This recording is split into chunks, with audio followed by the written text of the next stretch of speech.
10 years ago, The Division didn't feel like a power fantasy. It felt almost like a warning. Snow falling on empty streets with sirens in the distance. The glow of a watch in the dark. New York wasn't just a map, it was a mood. You weren't a hero, you were almost a cleanup crew. And what really made it special wasn't just the gunfights. It was the tension between beauty and collapse. The city still looked alive, just about, but everything inside of it was gone. And that's why people still talk about The Division 1 like it's a memory. Not because it was perfect, but because it had identity. A tone so strong that it could carry you through the grind. A world that felt believable enough to be unsettling. A game that made you feel small, and then made you earn your power.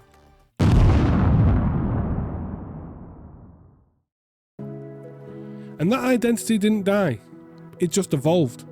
Because what The Division 2 is doing in 2026 isn't just an anniversary victory lap. It's setting up something new. A new Incursion, a new DLC featuring Central Park, on top of expanded crossplay, and many more gaming features. With leaks on Division 3 coming out already, I say we're in for a good ride. And if you love cinematic deep dives like this one, drop a like so the algorithm can actually show it to the agents who need it. And comment agent if you ever played Division 1 at its peak. I'm pinning one comment for the most legendary Division memory down below. Dark Zone betrayals, last second extractions, survival runs, all of it. Now, let's cut to the real reason that you clicked. Why The Division 2 in 2026 is the best time to start, or return.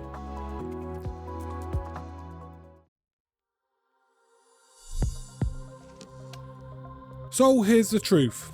Most live games don't get a second wave. They get a slow fade out. Player count slowly drifts, updates shrink, and the vibe gets quiet. But The Division 2 in 2026 is doing something completely different. It's celebrating 10 years of the franchise, but it's still pointing forward. Not just new cosmetics to celebrate, not just here's another banner for your profile, but it's a whole anniversary season. A limited time mode that changes how the game completely feels, which, let's be honest, we've all been asking for, and new loot that helps returning players catch up. And don't forget, it features a roadmap that includes the kind of big ticket items that actually pull a community back together. And that's why this video exists. Because I'm a Division 2 casual player. Because the question for me isn't, is Division 2 good? You already know my opinion. The question now is, why should someone play it now, as a new or returning player, in a world full of games begging for your attention? And my answer is simple. Because Division 2 has finally got that rare combination of depth and momentum. It has years of content stacked up behind it, and new content coming ahead. In 2026, The Division 2 is an ecosystem. It's a campaign, it's an expansion, it's an endgame, it's DLC, seasons, buildcraft, co-op, and now crossplay. And that unique Division atmosphere, where every street corner looks like a film set, and the anniversary moment makes it even easier than ever to step in, find direction, and actually stick at it. But before we talk builds, modes, and the anniversary season, you need to understand the real reason that Division 2 lasts. Because in a few minutes, I'm going to tie all of this into what's coming next. So people call The Division 2 a looter shooter, and they stop there. But that label is too small for me. Division 2 is a tactical cover shooter first, looter shooter second. It's weighty, it sometimes punishes your ego, and all the time it rewards patience. The movement is very deliberate and the gunfights have rhythm. Pressure, reposition, armor break, recover, push. And the most satisfying moments don't come from being the fastest, they come from taking the control of chaos. The reason Division 2 still hits hard is because when the combat feels like solving a problem under stress. Enemies don't always just stand there and shoot at you. They try to break your cover, they flush you out, they flank you, they rush you, they overwhelm you with a mix of different types of enemies. You're constantly reading the room, where the angles are, who the priority target is, how much armor you can spend to take space. And when you win, it really does feel like you've earned it. And when you lose, you usually know why. And that makes that loop addictive, because improvement isn't just always better gear, it's better decisions. And if you knew, the biggest fear is simple. I felt it with things like Destiny and Arc Raiders. Am I too late? Am I too far behind the curve? And in Division 2, the answer is no, because the content isn't always necessarily linear, it's layered. You've got the base game in Washington DC, which is full of missions, strongholds, side content and open world activities that constantly pull you into fights. Control points, patrols, public executions, bounties. It's a city that feels like there's always something going on, and there's always a conflict somewhere that you can approach. But the base game isn't the end, it's the foundation, because Division 2 becomes a different game once you step into the end game mindset. Once you stop thinking about mission complete and start thinking, have I got the piece for my build that I needed? That's where people get hooked. The grind stops being a chore and it becomes a plan. You're no longer playing for the story, you're playing to perfect a setup, to chase some synergy of your weapons, and to become consistent in harder content.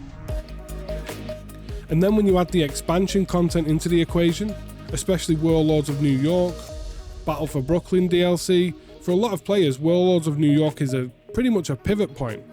The content that doesn't just extend the game, but it actually deepens the lore, and it pushes you into a modern endgame loop. It says here, step straight back into the full experience.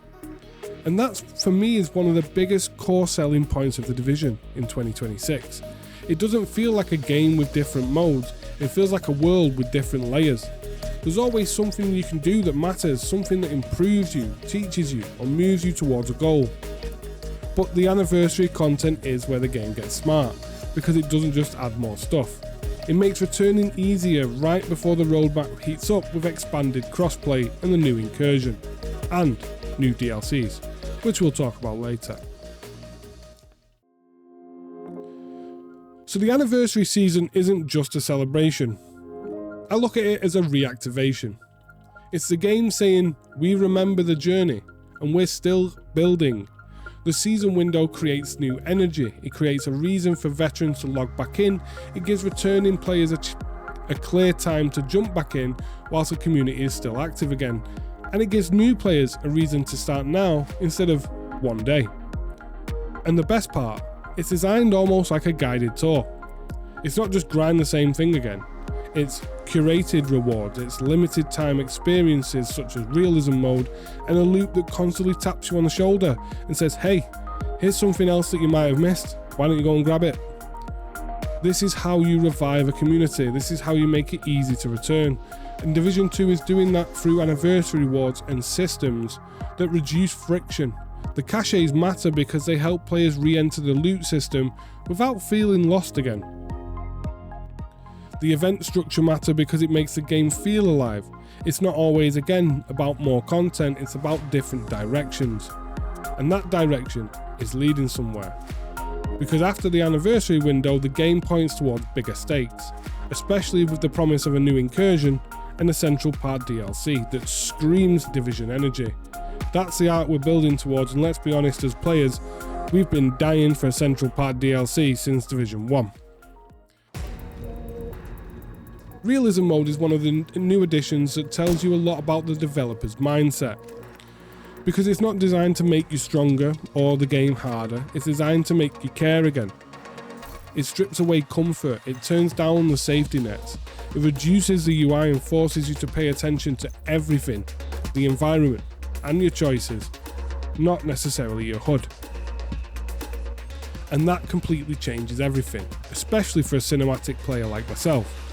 When the screen is clean, the city becomes the interface, sound becomes your information, movement becomes information, you're playing slower, smarter, you stop over peaking, you stop wasting ammo.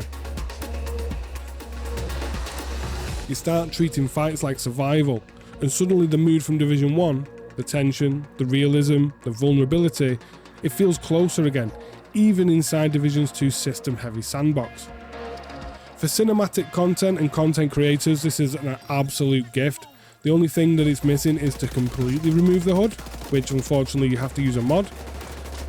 It does create natural storytelling in the gameplay itself though, and moments where you can reload behind cover with no UI and the only thing you hear is your heartbeat and enemy footsteps. Moments where you make the right call and you just about manage to survive. And if you're a creator and your channel is built on cinematics, Realism Mode is a kind of footage that carries itself. And what's scary about that, in a good way, is imagining that same tension applied to new content. Because when that new Incursion does arrive, and the game does push into Central Park, you might be able to view it in a realistic type of way, which a lot of us would like to do, at least to experience it. So now we're going to talk about the 3 things that you specifically wanted emphasised, because these are the reasons Division 2 stopped feeling like a game you revisit, and it starts feeling like a game you can invest in again. First up, expanded crossplay across consoles and PC. Now let's say it, this is not a small feature, we've been absolutely craving this as a community. It's a community multiplier, crossplay completely changes population health and matchmaking and co-op consistency, even PvP variety. But most of all, the overall feeling of life in the game. It means your platform matters less than your presence. It means squads can form faster. It means returning players stick because they can actually find people to play with. It means content that requires coordination doesn't feel like a ghost town. And then secondly, you've got a new Incursion. Now this is endgame fuel. Incursions sit in a sweet spot. High pressure, coordination heavy PvE that's more accessible than raids, but still demands real builds and real teamwork. A new Incursion means new mastery, new strategies, new guides, new chase. It means that endgame isn't frozen, it's still evolving. And if you're a returning player, it gives you a reason to gear up for something new, not just replay everything that you've already missed. And then third, we've got the Central Park DLC. This is the most Division sentence possible. Central Park as a setting carries tone automatically. It's iconic, it's cinematic, and it can blend beauty with threat in a way that fits the franchise absolutely perfectly.